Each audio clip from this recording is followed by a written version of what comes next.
अगर आपकी डिलीवरी गर्मियों में होने वाली है तो ये वीडियो आपके लिए बहुत मुफीद है। सबसे पहली चीज़, आप गर्मियों में एसी डिलीवरी के कितने दिनों बाद चला सकते हैं। देखिए, अगर तो आपका बच्चा थोड़ा कमज़ोर है तब आपको पूरे 40 दिन तक एसी नहीं चलाना चाहिए, एसी के नीचे नहीं सोना चाहिए। ठीक है, अगर आपका बच्चा थोड़ा सही है तो आप खुद एसी में सो सकते हैं। अब यहाँ पे बात आती है कि बच्चा कमज़ोर है तो माँ भी एसी में नहीं सोएगी, क्योंकि वही बच्चे को दूध पिलाना होता है माँ ने। अब अगर बच्चा ठीक है, बच्चा अनमैच्योर नहीं है, बच्चा बिल्कुल ठीक पैदा हुआ है, तो वो एसी के अंदर तकरीबन 7 से 10 दिनों में सो सकती है। अब यहाँ पे नोट करने वाली चीज़ ये है कि जैसे ही डिलीवरी होती है, डिलीवरी के जो सी सेक्शन हो या नॉर्मल हो, पहले दिन से ही कुछ लोग एसी में सोना शुरू कर देते हैं, जो कि बच्चे के लिए और माँ दोनों के लिए मुफीद नहीं है, फ़ायदा नहीं है, बल्कि इसका नुकसान होता है। अब हमने देखना, देखिए, नौज़ायदा बच्चे के लिए एसी कब इस्तेमाल करना है। बच्चे की पैदाइश के तकरीबन 7 से 10 दिन बाद, अगर मौसम बहुत गर्म हो और कमरे का दर्जा हरारत ज़्यादा हो तो एसी इस्तेमाल किया जा सकता है, लेकिन बहुत एहतियात के साथ। अब मैं थोड़ी सी एहतियात भी आपको यहाँ पे शेयर कर देती हूँ। दर्जा हरारत ज़्यादा नहीं रखना आपने। एसी का टेम्परेचर 25 टू 27 डिग्री सेल्सियस पर रखें। ठीक है, बच्चे पर बराह रास्त हवा नहीं पड़नी चाहिए, ठंडी हवा ना लगे, उसके लिए आपने बच्चे को हवा के सामने नहीं रखना, रूम की किसी कोने में रख लें या उसके ऊपर कोई कपड़ा डाल लें। ठीक है, अगली चीज़ है, कमरे में नमी बरकरार रखनी है। अगर कमरा बहुत खुश्क हो जाए तो समझ लें कि आप कमरे के अंदर पानी का बर्तन रख लें। इसके अलावा कमरा अचानक ठंडा ना करें, आहिस्ता आहिस्ता कमरे को ठंडा करें। अगर आप चीले के दौरान इस्तेमाल करना चाहते हैं, ये उसके लिए है।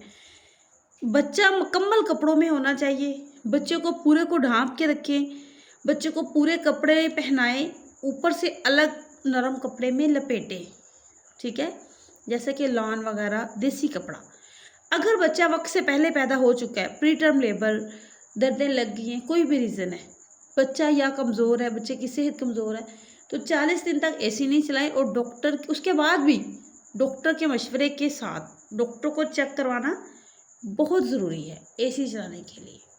अगली चीज़, अगर आप पेट भरने की वजह से फौरी पानी पीना स्टार्ट कर देते हैं कि पेट ना भरे, और कुछ लोग इसलिए पानी पीना स्टार्ट नहीं करते कि पेट ना भरे।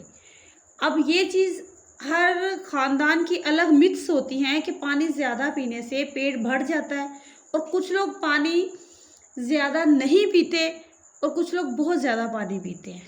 अब बहुत ज़्यादा पानी पीने से पेट भरता है, नॉर्मल प्यास जो है वो पानी पीने से पेट नहीं भरता। नॉर्मल पानी पिलाते हैं तो बच्चे को दूध जो है सही पहुंचता है, माँ की का दूध सही आता है, बच्चे को दूध की कमी नहीं रहती। अगर आप इन 40 दिनों में पानी का इंटेक ठीक रखते हैं, नॉर्मल रखते हैं, तकरीबन एक दिन में आप ज़्यादा नहीं तो 5 से 6 गिलास लाजमी पानी पिए। अदरवाइज़ अगर आप 10 से 12 गिलास पानी की पीते हैं तो पेट भरने के अमकानात हैं। पानी आप स्टरलाइज वाला इस्तेमाल करें, बॉयल कर लें, घर में थोड़ी सी दालचीनी इलायची वगैरह डाल के आप अपनी सेहत का खुद ख्याल रखेंगे। अब आपकी डिलीवरी गर्मियों में होने वाली है, नंबर 1 एसी, नंबर 2 पानी, नंबर 3 में आती है एक्सरसाइज और वॉक, चलना। अब आपने ये चीज़ देखना है कि गर्मी बहुत ज़्यादा है तो आप उस हिसाब से वॉक करेंगे कि आपको बहुत ज़्यादा पसीना नहीं आए। और कुछ लोग वॉक करते ही नहीं है, जिसकी वजह से बॉडी की शेप ख़राब हो जाती है, पेट भरना से शुरू होके पूरे जिस्म में बाद में दर्द रहना, कमर में दर्द होना। तो इसलिए हल्की फुल्की चहलकदमी, वॉक जो कुछ है वो आप करते रहेंगे। अब एंड पे चीज़ आ जाती है डाइट की। प्यारी बहनों, डाइट आप वो इस्तेमाल करेंगे, जैसा कि आप उबला हुआ अंडा खाना चाहते हैं गर्मियों में लेकिन खाते नहीं हैं, वो इसलिए कि गर्म होता है और गर्मी लगती है या जो भी रीज़न। अब आप अंडा खा के ऊपर से 1 गिलास पानी के पी लीजिए, मैं एग्जांपल दे रही हूँ। अब जो चीज़ आपको तसीर जिस चीज़ की गर्म लगती है उसमें आप वो चीज़ खा के ऊपर से पानी का गिलास ठंडा पी लें, उसका मतबादल ले लें, जो कि आपकी बॉडी को गर्म चीज़ की जो गर्माइश है वो कम कर दे। ठीक है, अगली चीज़ आती है तेल की मालिश। अब गर्मियों में तेल की मालिश जो है वो आपने हर हाल में करानी है और कोशिश करके हर दूसरे दिन आपने नहाना है। गर्मियों के जिले में थोड़ी सी एहतियात आपको चाहिए। अब गर्मियों के जिले में भी आपने ठंडे पानी से नहीं नहाना, नॉर्मल पानी से नहाना है। इसके साथ साथ आपने सुबह दोपहर शाम खजूर का इस्तेमाल करना है। नहाने के फौरी बाद आपने पानी का इस्तेमाल नहीं करना। ये थोड़ी सी वीडियो है मेरी अपनी बहनों को नॉलेज के लिए कि ताकि उनके इल्म में थोड़ा इजाफा हो जाए। तो इंशाल्लाह ज़रूर पसंद आई होगी। अगर चैनल को सब्सक्राइब नहीं किया तो सब्सक्राइब कर लें, वीडियो को लाइक कर लें और प्यारा सा कमेंट करके वीडियो को शेयर भी करें। Thank you very much.